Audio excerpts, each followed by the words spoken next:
حرب بتحصل بيترتب عليها نتائج وأضرار لكل طرف بيشترك في الحرب دي، وحتى في أطراف ما بتكونش مشتركة في الحرب بشكل مباشر ولكن بيقع عليها برضو مجموعة من الأضرار. بسبب الأضرار دي أي دولة بتفكر ألف مرة قبل ما تدخل في أي حرب. عشان تشترك في أي حرب لازم يكون في أسباب قوية بتقوم عليها الحروب دي. لكن لو بصينا على التاريخ هنلاقي في حروب قامت بسبب اللاشيء، حرفيا حروب قامت ما بين دول كبيرة وحصل فيها تدمير وأضرار كبيرة جدا والأسباب تافهة جدا. ومن الحروب دي حرب الكحك اللي قامت ما بين فرنسا والمكسيك بسبب سرقة كحك من أحد المخابز. في 1821 حصلت المكسيك على استقلالها من اسبانيا، ولكن في الفترة دي كان في شغب وفوضى كبيرة جدا في المكسيك ما بين الشعب والحكومة.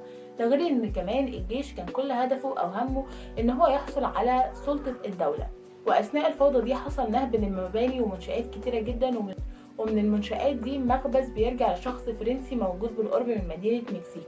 والشخص ده راح قدم في يوم من الأيام طلب للحكومة المكسيكية بتعويض 60,000 بيزو، مقابل إن في مجموعة من المكسيكيين دخلوا سرقوا من عنده مجموعة من الكحك والمعجنات وما حاسبوش عليها. المهم إن الحكومة المكسيكية في الفترة دي كان عندها مشاكل أكبر من مشكلة الراجل الخباز ده، فما ردوش عليه وما ردوش على الطلب بتاعه. فالراجل ما كانش قدامه غير ان يلجأ لحكومة بلده، وقدم طلب فعلا للحكومة الفرنسية للملك لويس فيليب بيطلب فيه تعويض عن اللي حصل فيه او حصل فيه من الضباط المكسيكيين عشان يساعدوا في انه يحصل على حقه من الحكومة المكسيكية.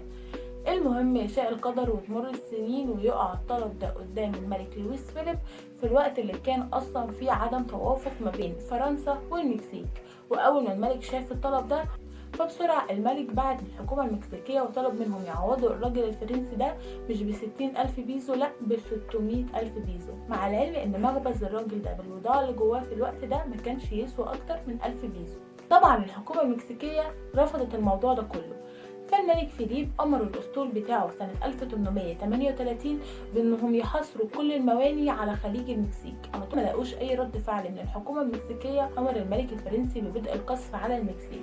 هنا بدأت المكسيك كمان تعلن حالة الحرب والتعبئة العامة في الدولة، وبدأت هي كمان تحارب مع فرنسا. وبعد حرب استمرت لأكثر من 4 شهور كان الطرف الغالب فيها فرنسا، بدأت الحكومة المكسيكية تخضع لأوامر فرنسا وتوقع معاهم معاهدة، والمعاهدة دي كان أحد بنودها إنهم يعوضوا الخباز الفرنسي ب60,000 بيزو. وخلاص المعاهدة اتوقعت وخلاص الحرب انتهت. وفي أقاويل أو مصادر بتقول إن الراجل الخباز ده بعد الحرب والبهدلة دي كلها محصلش حتى على بيزو واحد مقابل اللي اتسرق منه.